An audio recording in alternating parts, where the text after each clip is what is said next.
दोस्तों नमस्कार। कुछ ही दिनों के बाद नए साल की शुरुआत होगी। नए साल का आरंभ होगा वर्ष 2026। तो नए साल से पहले ही हमारे ब्रह्मांड में कुछ ऐसी खगोलीय घटनाएं घटित होगी। कुछ विशेष ग्रहों का परिवर्तन देखने को मिलेगा, जिनमें दो ऐसे ग्रह परिवर्तन करेंगे जो कि गोचर में सबसे प्रभावशाली ग्रह माने जाते हैं। गोचर में हमारे जीवन को सबसे ज्यादा प्रभावित करते हैं। उनमें एक देवगुरु बृहस्पति 11 नवंबर 2025 को मार्गी से बकरी होंगे, और एक कर्म फलदाता, कर्म के कारक शनिदेव 28 नवंबर 2025 को बकरी से मार्गी होंगे। तो ये दो ग्रह हैं, विशेष परिवर्तन करेंगे साल से पहले ही। आज हम विशेष बात करेंगे देवगुरु बृहस्पति के बारे में। दोस्तों, देवगुरु बृहस्पति हमारे सौर परिवार के सबसे शुभ ग्रहों में से एक माने जाते हैं, जिनके पास सबसे ज्यादा कारकत्व है, जिनकी दृष्टियों में अमृत पाया जाता है, और जिनको देवताओं का गुरु कहा जाता है। और गुरु तो वह दीपक होता है जो स्वयं तो जलता है, लेकिन अपने प्रकाश से पूरे जगत को प्रकाशित कर देता है।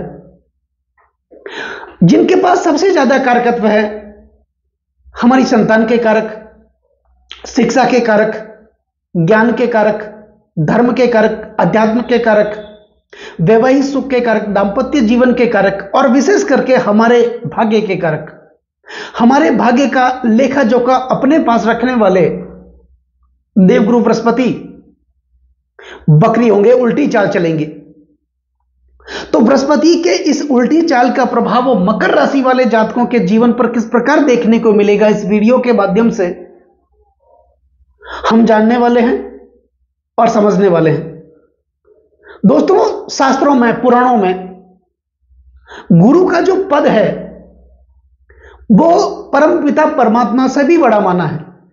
इसलिए कहा जाता है गुरुर ब्रह्मा गुरुर विष्णु गुरुर देवो महेश्वराय गुरुर साक्षात परम ब्रह्म तस्मै श्री गुरुवे नमः। अखंड मंडलाकारम व्याप्तम येन चराचरम तद पदम दर्शित येन तस्मै श्री गुरुवे नमः। अज्ञान तिमिराधस्य ज्ञाना जलम शलाकया चक्षु उर्मिलतन येन तस्मै श्री गुरुवे नमः। हमारे भीतर के अंधकार को मिटा करके रोशनी की किरण दिखाने वाले, प्रकाश की किरण दिखाने वाले देवगुरु बृहस्पति बकरी होंगे 11 नवंबर 2025 को, और 5 दिसंबर 2025 तक अपनी वक्र अवस्था में रहते हुए वापस कर्क राशि से मिथुन राशि में जाएंगे। दोस्तों, देवगुरु बृहस्पति मकर राशि वाले जातकों के लिए सप्तम भाव में अपनी उच्च राशि कर्क राशि में चल रहे हैं, और अतिचारी अवस्था में हैं, और बकरी होंगे, और अपनी उच्च राशि में होंगे। ऐसा संयोग कई सालों के बाद पहली बार देखने को मिल रहा है। अब यह भी जानना हमारे लिए बहुत जरूरी है कि बकरी होता क्या है। क्या कोई ग्रह कभी उल्टा चलते हैं? ऐसा तो होता नहीं है। ऐसा सिर्फ आभास होता है, प्रतीत होता है, और ऐसा होता है ग्रह की अधिकतम दूरी के कारण। हम सभी को पता है सभी ग्रह सूर्य के चक्कर लगाते हैं, हमारी पृथ्वी भी सूर्य के चक्कर लगाती है। तो अपना राशिगत परिभ्रमण करते हुए कोई भी ग्रह जब सूर्य से अधिकतम दूरी बना लेता है, और पृथ्वी जब उस ग्रह को काटती है, ओवरटेक करती है, आगे निकलती है, तो स्वाभाविक है जो ग्रह पीछे रह जाता है वो उल्टा चलता हुआ प्रतीत होता है। ऐसा सिर्फ आभास होता है। और ऐसा भी कहा जाता है कि शुभ ग्रह जब बकरी होते हैं उनके अंदर 3 गुना शुभत्व बढ़ जाता है, और पाप ग्रह जब बकरी होते हैं उनके अंदर 3 गुना पापत्व बढ़ जाता है। और कोई भी ग्रह जब बकरी होता है उस ग्रह का चेष्टा बल बढ़ जाता है, फल देने की जो रफ्तार है, इच्छा है, वो प्रबल हो जाती है, तेज हो जाती है।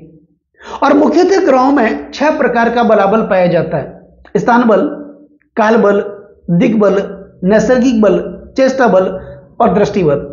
और बृहस्पति वक्री होंगे, शुभ ग्रह हैं, इनकी दृष्टियों में ही अमृत पाया जाता है, तो इनकी फल देने की जो रफ्तार है वो बढ़ जाएगी, इच्छा प्रबल हो जाएगी। अब ये डिपेंड करता है उस ग्रह की स्थिति के अनुसार वो किस राशि में वक्री हो रहे हैं, किस भाव में वक्री हो रहे हैं, किस भाव पर उनकी दृष्टि जा रही है।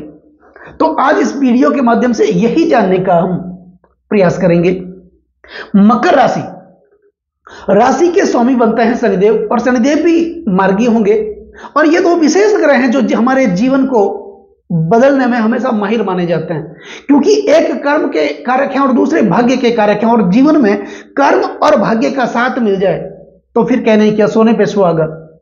बृहस्पति मकर राशि वाले जातकों के लिए सप्तम भाव में अपनी उच्च राशि कर्क राशि में वक्री हो रहे हैं, तो स्वाभाविक है ये एक भाव पीछे का भी फल देंगे, यानी छठे भाव का भी फल देंगे। अब सप्तम भाव होता किसका है? सप्तम भाव होता है दांपत्य जीवन का, पति पत्नी का, वैवाहिक सुख का, भागीदार का, पार्टनर का, हमारी जो दैनिक इनकम होती है उसका। और सप्तम भाव दशम से दशम होने के कारण हमारे कार्य क्षेत्र का भी भाव माना जाता है।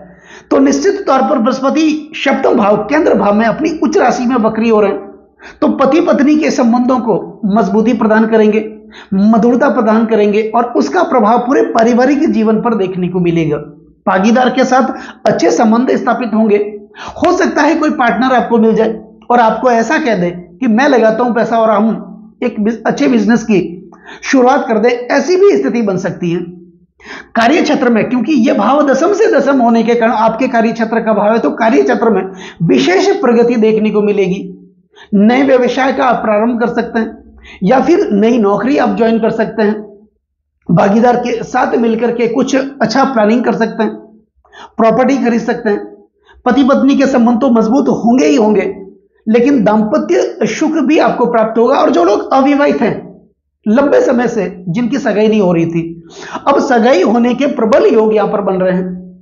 विवाह भी, जो अविवाहित है उनका विवाह भी होगा।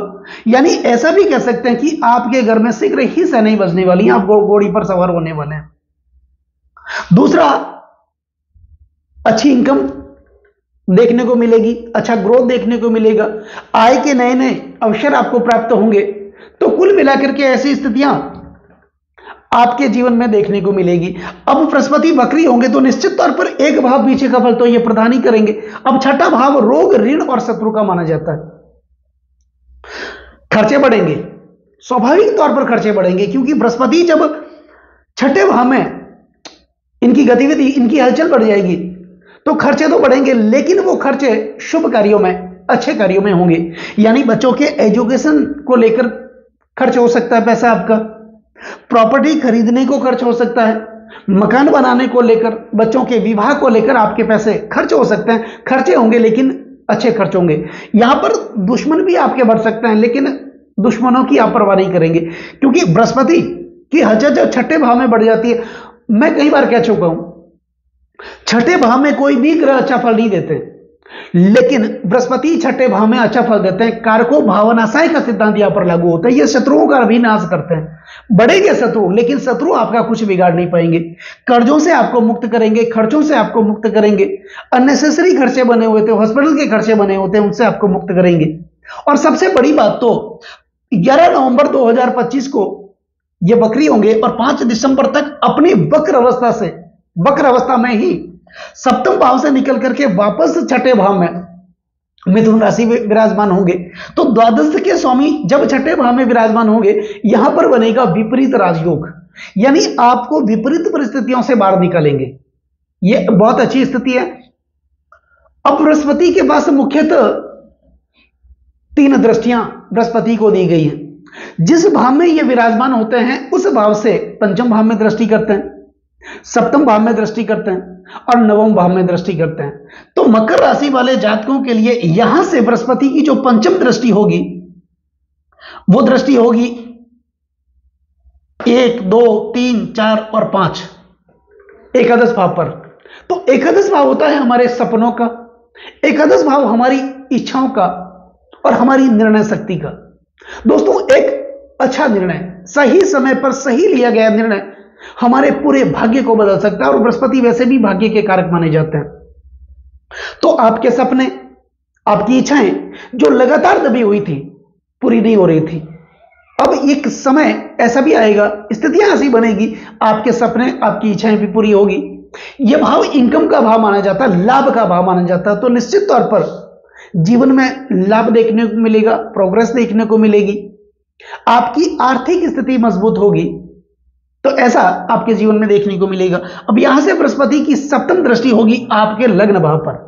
लग्न भाव आपके स्वास्थ्य का भाव, आपके आचरण का भाव, आपके गुणों का भाव, आपके व्यक्तित्व का भाव, शारीरिक महत्वाकांक्षाओं का भाव और शारीरिक कदकाठी का भाव। निश्चित तौर पर आप अपने स्वास्थ्य को लेकर जागरूक बनेंगे, आप ध्यान करेंगे, मेडिटेशन करेंगे, सुबह जल्दी उठेंगे, मॉर्निंग वॉक के लिए जाएंगे, कुल मिलाकर के आप अपने स्वास्थ्य का ध्यान रखेंगे, तो आपके आचरण में भी सुधार होगा, आपके व्यक्तित्व में सुधार होगा, आपकी वाणी में शालीनता देखने को मिलेगी, आपके अंदर एक वाणी कुशलता बढ़ेगी, और आप अपनी वाणी कुशलता के कारण अपना फंसा हुआ काम निकालने में माहिर बनेंगे। आपके अंदर एक अच्छे चरित्र का निर्माण होगा।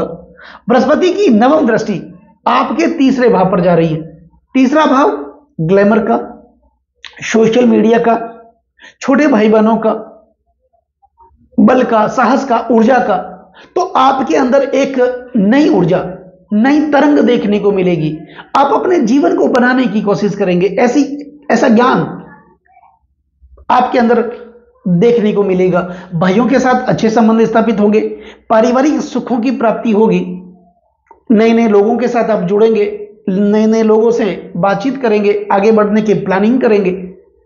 और जो लोग ग्लैमर से संबंधित कार्यों से जुड़े हैं, फैशन से संबंधित कार्यों से जुड़े हैं, उनके लिए तो ये स्थिति बहुत अच्छी होगी जो बृहस्पति वक्री होंगे मकर राशि वाले जातकों के लिए। तो यह स्थिति रहेगी मकर राशि वाले जातकों के लिए 11 नवंबर 2025 से लेके 5 दिसंबर 2025, और उसके बाद भी बृहस्पति जब छठे भाव में जाएंगे मिथुन राशि में, विपरीत राजयोग बनेगा, वो भी स्थिति आपके लिए बहुत अच्छी देखने को मिलेगी। तो कुल मिलाकर के ऐसा कह सकते हैं हम कि नए साल की शुरुआत से पहले ही साल का आरंभ आपके लिए खुशियां लेकर के आने वाला है। तो दोस्तों, अब बात करते हैं कुछ महत्वपूर्ण उपायों की। उपाय में आपको क्या करना है? देवगुरु बृहस्पति से संबंधित महत्वपूर्ण उपाय आप कर लें। विष्णु सहस्त्र का पाठ अगर आप चाहते हैं तो आप कर सकते हैं। देवगुरु बृहस्पति के पौराणिक मंत्रों का उच्चारण, गायत्री मंत्रों का उच्चारण आप कर सकते हैं। विष्णु मंदिर में जाकर के भगवान विष्णु के आप दर्शन कर सकते हैं। और एक महत्वपूर्ण उपाय, पीले पुष्प आप विष्णु मंदिर में अर्पित जरूर करें, और गुरुवार के दिन करें तो और भी बेहतर होगा आपके लिए। एक पीला रेशमी वस्त्र आपको थोड़ा सा लेना है, उसमें हल्दी की 5 गांठें, चने की थोड़ी सी दाल, पीले पुष्प मिलाकर के उसकी एक पोटली बना ले। गुरुवार के दिन सुबह अपने ऊपर 11 बार घुमा करके बहते हुए जल में अगर प्रवाहित कर सकते हैं तो करें, नहीं तो विष्णु भगवान के मंदिर के सामने कोई जरूरतमंद बैठा हो उसको आप दान करें। शुभ कार्य के लिए घर से आप बाहर निकलते हैं तो अपने ललाट पर केशर और चंदन का तिलक आप जरूर करें। हो सकता है आपकी स्थिति अच्छी हो तो स्वर्ण जरूर धारण करें। ऐसा उपाय करने से भगवान विष्णु की कृपा, गुरु की कृपा आपके ऊपर हमेशा निरंतर बनी रहेगी। तो दोस्तों, कैसा लगे ये वीडियो अगर आपको अच्छा लगा हो, मेरा समझाना आपको अच्छा लगा हो, समझाने का तरीका अगर आपको सार्थक लगा हो, तो इस वीडियो को आप आगे से आगे शेयर जरूर करें, बेल आइकन बटन को जरूर दबाएं ताकि मेरे आने वाले और भी नए नए वीडियो के नोटिफिकेशन सीधे आप तक पहुंच जाए। लाइक जरूर करें, कमेंट जरूर करें, क्योंकि आपका एक लाइक और एक कमेंट मेरे अंदर बहुत ज्यादा आत्मविश्वास भर देता है। और कमेंट में ओम नमः शिवाय, ओम गुरुवे नमः आप जरूर लिखें, और चैनल को सब्सक्राइब जरूर करें। नमस्कार दोस्तों।